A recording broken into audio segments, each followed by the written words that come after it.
What is up, guys? This is Astranox. Let's showcase Cerise in Banshee 11. At the table, we have Seaside Bellona, the overpowered limited hero. We got Diene, limited, so Wyvern. We are going to have the attack buff and enough sustain to not worry so much about dying in there. But you never know, in Banshee sometimes, you know, with the poison effect being applied and then the boss attacking a target with poison, attacking a second time, bursting down your damage dealer. Yeah, it can go wrong sometimes, and we're not using Earth heroes in there. I'm just showcasing Cerise, you know, with the attack buff. I want to see those numbers. We're going to have defense break from Seaside Bellona. Let me show you guys her stats. She is at plus 15 skill ups. That's her skills with the skill ups, and I showcased her so far in Arena PvP and in Wyvern 11 versus Alexa. Check those out if you still haven't. But today we're doing Banshee. Well, today I've been doing multiple videos, so anyways, right now it's Banshee. That's her stats. Not going too crazy on the speed, more about the attack and the crit damage. That's her gear.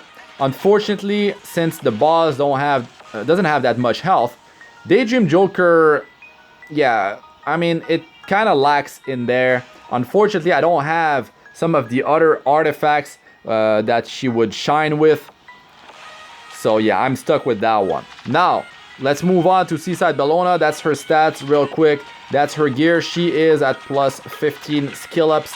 And I mean, that constant stream of skill 2 cleaving the enemy with the defense break, Rosa Hargana boosting those cleaves happening that not on her turn, so she's getting the 30% damage increase. It's really great. It's really great. Now, next one in line is Angelic Montmorancy. Great 3-star hero. I mean, can't say enough about this hero. If you still haven't built her, you are missing out. Do her specialty change. You can get 200% effect resistance on her, pump that speed, get some good survival. Definitely very powerful hero in PvE and in PvP. So yeah, you should definitely do it.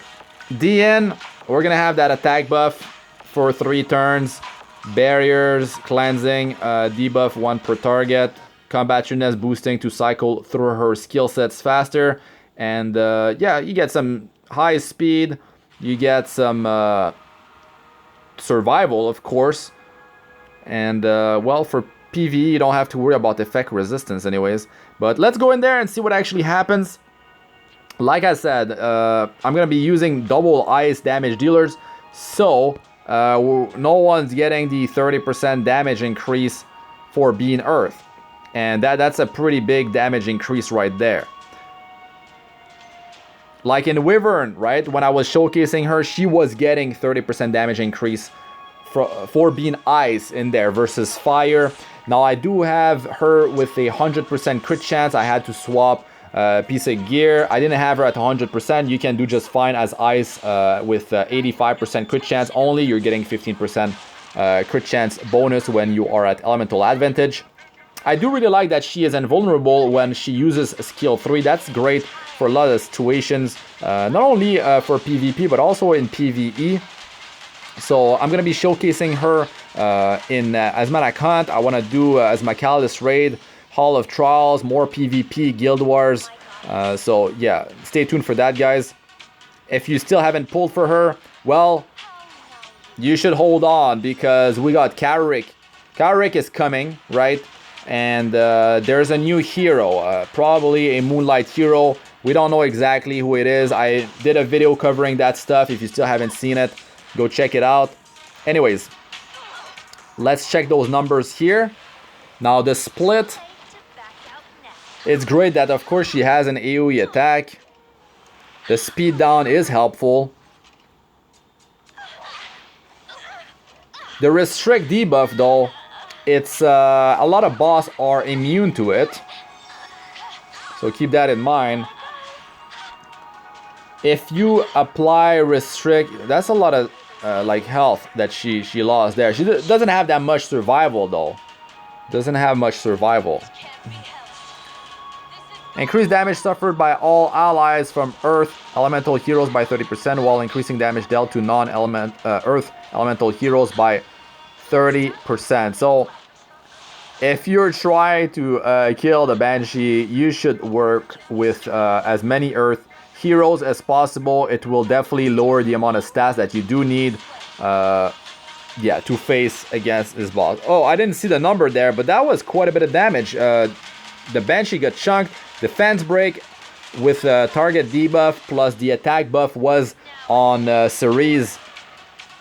That was her skill 2, which has the highest multiplier.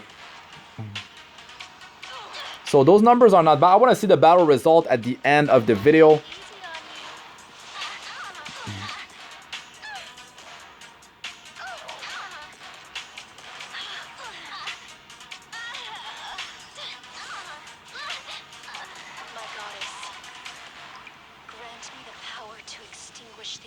To be honest, her kit is more like PvP oriented, not so much for PvE so far from what I've seen, right? She's outputting some decent numbers.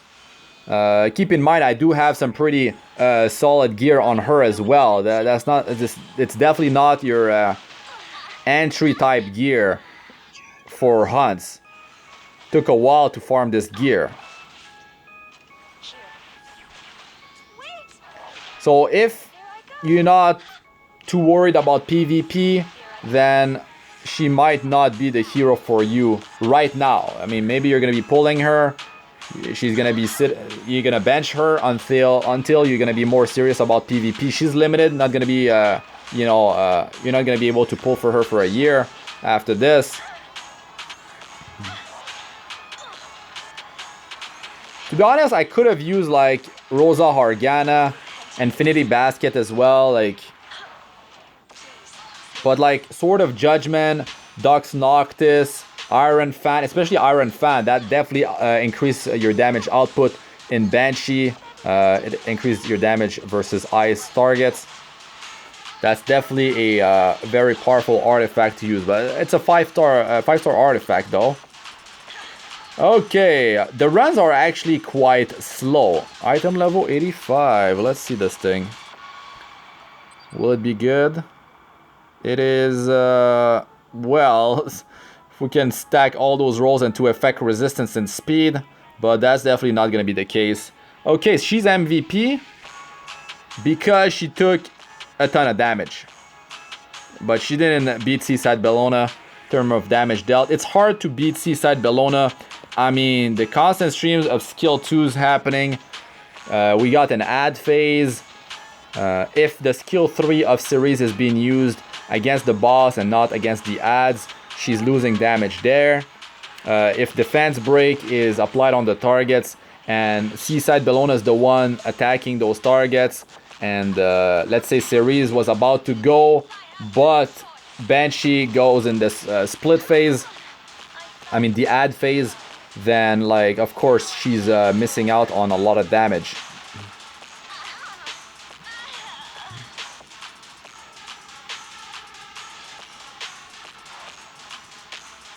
She definitely was outputting some pretty sick numbers in Wyvern, especially because, well, almost 140,000 health on the Wyvern with plus 30 Daydream Joker, defense break, high crit damage. That's a big reason why.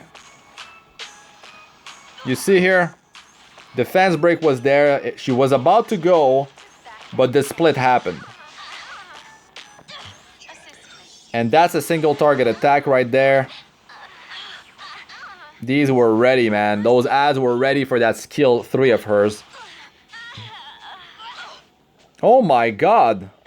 The amount of health that she loses from these ads is pretty crazy. If you're unlucky here, she can definitely get sniped.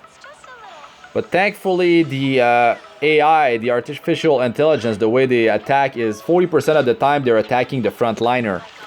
This is for PvE only though, not for PvP. And yeah, that definitely comes in handy. Yeah, you can see her health is pretty low. I mean, I kind of like to have my heroes in PvE at like 10,000 health. And this is Banshee, where you're taking 30% more damage because you're not of the earth element, and that's definitely a problem. Yeah, she's using her skill 3 during like while she's facing off against the boss and not against the ads. Or maybe the ads are not like all up when she's using it. It's not been going so well. Even Seaside, if she uses her AoE outside of the ad phase, she always has that skill too that's being spammed basically every time she reaches 5 focus. It's kind of unfair. She's getting so much more damage in. So many more attacks are being done by Seaside. That is definitely a very, very powerful hero. Overpowered is yeah, is the right word for Seaside Bellona. Good difference in damage. I mean, showing 2 limited heroes next to each other, having fairly the same stats. The thing is, if I was using another artifact than Daydream Joker, here we go. Finally, AoE against the ads. Finally. Yeah, it's a decent comparison. But yeah, I'm not impressed for Banshee. I'm definitely not impressed at all. It's just too risky. I mean, on top of boosting your crit chance, your crit damage, your attack, your speed, you have to worry about effectiveness if you want to land some debuffs. In her case, you don't need to rely upon the debuffs, so you can just not have effectiveness for here. To be honest, even for Wyvern, you don't really need it. I'm planning to use Mercenary Helga with her in raid, so I'm gonna be getting the effectiveness buff anyways, so I don't even need to build effectiveness on her, but I will still rock like 40%-ish effectiveness. Did I say effect resistance? I'm talking about effectiveness to land my debuffs. Even though most bosses are immune to restrict. Not this boss though. Not this boss. The skill 3 here. Okay, to be honest, like, it's nothing crazy. Nothing crazy at all. We'll see here the breakdown. She still manages to do quite a bit of damage, considering the fact that, yeah, what I've been saying, basically. Using the skill 3 at the wrong time. Seaside Bellona is quite of a powerhouse. Let's actually go and compare their stats more. Because the crit damage on Seaside Bellona, you know, she's at 239%. Cerise, 292. Seaside Bellona, I would say she wins with this here. The increased dual attack chance and the attack increase whenever she uses her skill 2 or during the dual attacks. That's definitely very helpful, especially if the more it triggers, right? At least while we're getting the target debuff for, well, it doesn't matter. Seaside Bellona is, you know, taking advantage of that as well. The defense break is not so consistent with her. Unfortunately, only a 50% chance. This thing needs to trigger as well. The effectiveness is at 58%, so we're fine. That 55% effectiveness is the sweet spot in PVE. So yeah, I mean, the speed 149 versus Cerise. Cerise winning there. High base speed on her. Almost 3000 attack. And Seaside, similar, right? Similar. Seaside has an increase of almost 1800 attack from her gear.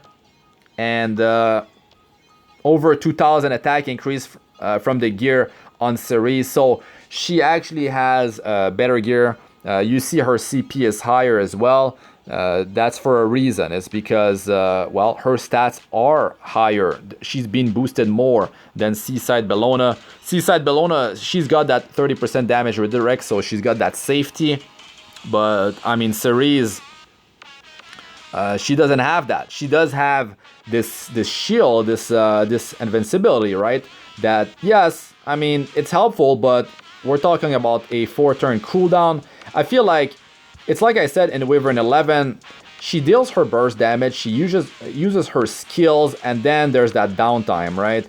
And then her damage starts to fall off. But when she's using that skill 3, especially against multiple targets, and then skill 2 is quite a bit of burst, giving her 50% combat shrewdness, is definitely quite huge. That's a nice amount of burst damage in a few turns, and then she uses skill 1. It's a nice little combo, but then she starts using skill 1 a few times.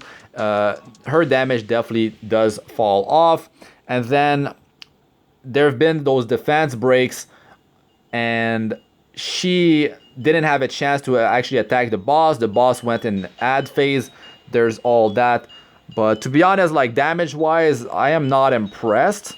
And anyways, we're going to be seeing how she fares in as Michaelis Raid, as Maniac Hunt, and later on Hall of Trolls. I'll test her out, like I said, in Guild Wars, more in Arena as well. And I'll try different team compositions, so stay tuned for that, guys. But anyways, that's going to be it for this one, guys. Thanks for watching. I'm Astranox. Like, comment, and subscribe for more. Press the bell icon to be notified whenever I release a new video, and check out my other videos. They should be showing up on the screen now. I got playlists of all sorts for PvE and PvP, Arena, Guild Wars, guides, tips, and how-tos, and Abyss Lore 62+, as well as best starter guides for my early to mid-game players if you want to progress fast. Join my Discord server. The link is in the description. Almost 1,000 members now. If you want to get helped or help the community, come join us, guys. You can talk about other games as well. But that's really it for this one. Good luck with all you do. Peace out for now. And don't forget, Cowrick is coming. We got another hero that will be unveiled very soon as well. You should save your bookmarks. Keep checking showcases. If you feel like she's going to fit in your like team composition, if you feel like she can help you in some like annoying... you know, in some PvP scenarios in Guild Wars and stuff like that, if she's gonna facilitate stuff for you, then yeah, probably want to pull there. If you do have the bookmarks, she's limited, not gonna happen for a year. She could get buffed. With her kit right now, I don't see this hero as being like a PvE hero. It's like I said in my thoughts about her. She's more, of course, PvP oriented. In Wyvern, the damage was high, but a lot of ice heroes can output the same amount of damage or even higher. I was talking about that near the end of the runs. So you gotta like keep that in mind, guys. Yeah, those numbers, they're done using some pretty solid gear. Not, like I said, your entry-level gear. But that's really it, guys, for this one. Check out my other videos on the screen. Peace out for now.